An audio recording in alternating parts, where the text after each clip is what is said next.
Welcome to Winging It. We're looking at deck upgrades today in my series Arkham Horror the Card Game 101. This is my core box with Wendy and Roland, using the core box campaign two cores for my player cards. So I want to talk about the mechanics of upgrading, when you do it, what it means. So I will say, first of all, one of the mistakes I had, or the confusion I had, and maybe you're not like me, and maybe this was not a confusing aspect to you, is that when I first saw my investigator, and I was like, okay, he can take, level 0 to 5 Guardian cards, and Secret cards level 0 to 2, and Neutral cards level 0 to 5, I was like, oh, so can I put like a shotgun in Roland right away? And the answer is no. You start off with all level 0 cards unless there's some specific reason not to do that.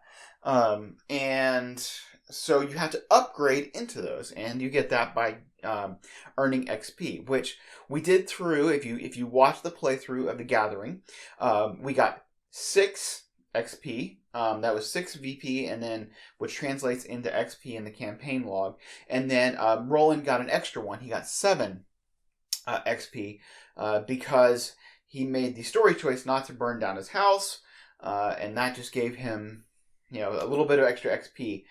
He doesn't get the cool alloying, but he does get to get an extra card, or get something just a little bit cooler when he upgrades.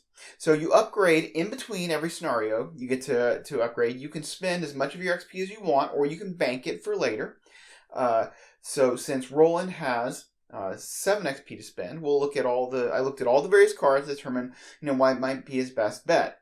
Now, how do you determine between XP cards and non-XP cards? Well, so all of these are 0 XP cards, level 0 cards, right? So this dodge here, if you look up here, it has no pips. It's just, and actually, if you look closely, which you can't probably see in the video, there's little faint little dots, okay? But they're not colored in. Whereas I look at this card, which is an extra ammunition, it has one little dot right there, one little pip, and that means that this costs 1 XP to include in your deck. Now, there are some tricky rules. I won't get into too much in depth. Exceptional will cost you extra XP, twice the XP, and you can only include 1 in a deck. We don't really have any examples of that in the core box campaign, but I just wanted to mention it, for when it comes up later. So, since we have 7 XP to spend going into this next scenario for Roland, I look to see which cards might really improve his deck and might get me to a better place. I also looked at just what might be fun. So I'm not going to claim that necessarily these choices are the best choices, but this is a little bit nostalgic. I haven't gone back and played with just the core cards before, or at least I haven't played with this set in a long time, and so part of this might not be maybe the optimal decisions, but just the fun decisions. And it doesn't get much more fun than buying a big gun. So for 4 XP, I was going to go ahead and pick up this shotgun with Mark Harrigan's nice in the art. If you want to commit it, it gives you 2 fight icons. It costs me 4 XP. It's 5 resources and assets to put on the table, and it only has 2 ammo. You can spend 1 ammunition to fight. You get +3 for this attack instead of the +1 that, like the other weapons, have been giving me. And instead of the standard damage, it deals 1 damage for each point you succeed by, to a minimum of 1 and a maximum of 5. Okay. And then if you fail, you would damage the person that the enemy is engaged with, by how much you fail by. So you don't want to fail by a lot. You can just totally kill Wendy. Sorry, I bumped my camera there. Also notice that it takes up 2 hand slots. So this will, if I have like a 45 automatic out and a magnifying glass out, it would knock those out of his hands, and he'd only be able to have this shotgun with two ammo on it. So that can be a little bit prohibitive. I can shoot at 2 things and then I'm done. So you're like, well, maybe that's not worth it. I don't know. It is fun being able to do 5 damage in one shot. That's pretty good if you've got some big boss enemy. But Notice there is some support for this in the core box, which is extra ammunition, which costs 2, and it says place 3 ammo tokens on a firearm asset controlled by an investigator at your location. So if Wendy had a firearm, we could put it on hers, but mainly that is for the shotgun, right? So we can get, if we have both of these cards together, we can get 5 ammo on the shotgun. Now it becomes a lot better. But notice we can also use extra ammunition if we just wanted to load up, the 45 automatic, or if we want to, put ammo, on Roland Special. So this is a little bit more of a flexible card. This is kind of a boss killing card. So we'll see if we use it. Again, it may not be the best use for XP now, but it is a fun use for XP. So that is 5 XP between the 2 of those cards, which leaves me 2 more. I'm going to go ahead, and this is more of a standard upgrade that I would almost always get with Guardians, with fighty kind of Guardians, and that's to get level 2 Beat Cop. It's a really good card. So this is just an upgraded version of Beat Cop. It shares a lot of the same attributes. Notice it can soak 1 more health. Okay, it gives you an agility icon if you were to commit it. It still gives you +1 fight, and the trigger on the original Beat Cop is discard Beat Cop, deal 1 damage to an enemy at your location, whereas at level 2, it's exhaust Beat Cop and deal 1 damage to it. Deal 1 damage to an enemy at your location. That's testless damage that you can do, and you can do it 3 times if you're not soaking damage with a Beat Cop. All right, you can just do it, and then he's gone, which is a lot better than just having to discard to get the damage. And what this card is really good for is odd health enemies where you want to preserve ammo, or if it doesn't even require an action, so you can just like knock off a 1 health enemy and just keep on moving on with life. It's very, very strong, and in a lot of ways it does a lot of what Vicious Blow does, where you can do 3 damage with 1 shot. Well, you can do 2 damage with a shot and ping for a Beat Cop, and that really helps with odd health enemies, something you really, really need to think about. Now, so we've got these 3 cards that we want to put in. We've got Beat Cop, shotgun, and extra ammunition. Now, whenever you're upgrading a card, you have to remove cards to put these in.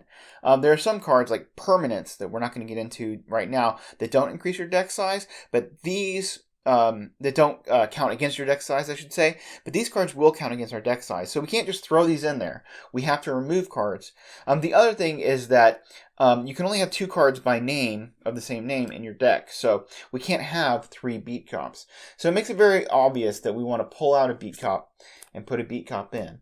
Now, one thing, just to be clear on this, there's no real advantage to going from a lower level version to a higher version, or a level 0 version, I should say, to a higher level version of a card.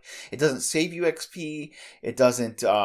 There's no real reason to take a level 0 just to upgrade into a higher level. Now, there are examples like later on. There's a level 2 emergency cache and a level 3 emergency cache. So say we got the level 2 emergency cache and we upgraded for 2 XP. And then next scenario, we want to go to the level 3 emergency cache. Now, at that point, you only have to spend 1 XP. So you can upgrade and get a discount from going from lower level to higher level. But from a level 0 to a higher level, it doesn't really save you an XP to do that. So anyway, we've upgraded one of our Beat Cops. And then we've got to find 2 cards that we want to get rid of in order to put these in. Well, I'm very happy with kind of having 5 weapons in my deck. So I'm going to take out one of my automatics, okay, to put in my shotgun. So now I'll have still have 5 weapons. It's just one of them is going to be kind of a big bomb kind of weapon. So now I have 1 more card. This is this extra ammunition, and I'm going to go ahead and I'm going to take out an evidence to put that in, because I do feel like evidence is a little bit redundant. So even though I'm putting in a combat card and taking out a clue tech card, I think I'm okay with that. He's still got a lot of clue tech in this deck. And of course, killing with Roland is clue tech because he gets, he gets clues from killing enemies. So that is where we are at with Roland. Now, we're going to take a look at Wendy.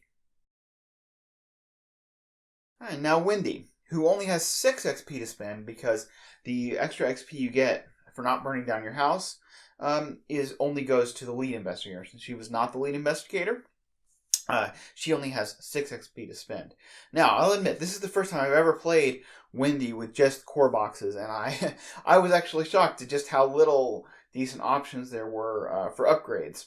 So it's hard to find cards that actually do things that she's not already able to do with their base set of cards, which is kind of a Survivor thing. I mean, Survivors actually tend to be really good at their level 0 XP decks, and they don't necessarily have tons of XP options. Although on the Rogue side, usually you do have a lot of XP that you can spend. But neither here nor there. She has her XP to spend. I wanted to go ahead and get this card. Again, we're talking about fun cards. This is one of the most fun cards in the deck, Will to Survive, which is a fast. Play only during your turn. Until the end of your turn, do not reveal chaos tokens for any skill tests you perform. So this is just, you pass every test. Since the chaos tokens tend to be negative and, you're always trying to just boost up to be above them, being able to just not pull chaos tokens, you can commit exactly what you want. You can just take, 3 free actions or 4 actions where, with Leo, where you're just passing every test. And it's really, really very strong. So I wanted to take this because it's fun and, it's a very powerful card. And so in order to put this in, I got to take out a card. It's very easy for me to take out Burglary since it's not a very good card at all. It can be good in the right build, but it's not very good for Wendy. I literally just had to fill out her deck. So we're gonna go ahead and throw Will Survive into Burglary. And just to be clear, the reason I'm not a big fan of Burglary is it's an action to investigate, and she's just not huge on investigating anyway in order to be successful. And if you fail, you just wasted an action. And if you need to boost, you invested cards. It's just not really a great economy card. But again, we don't have a lot of options here. So the other was we have 3 more XP to spend. I went ahead and decided I was going to get 2 upgraded Leo DeLucas. We like Leo. He's a great ally. So we're going to go ahead and just upgrade both of these. Now, you'll notice, okay, so this is 1 XP more, right, because it's 0 XP. And the only difference between the two is that it just costs less to put into play. The effects are exactly the same.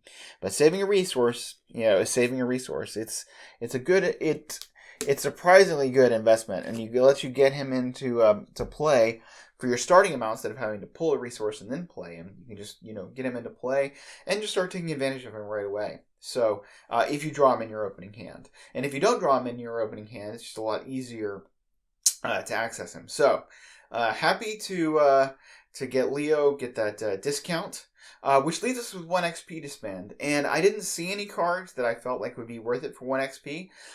So I figured I would just bank it and show you that, yes, you can just save XP, and then she'll have an extra XP going into the last scenario, assuming that we make it there. Wendy's pretty straightforward. Just got a Will to Survive, 2 upgraded Leos, and we are going to now go play Midnight Masks. So I will see you there.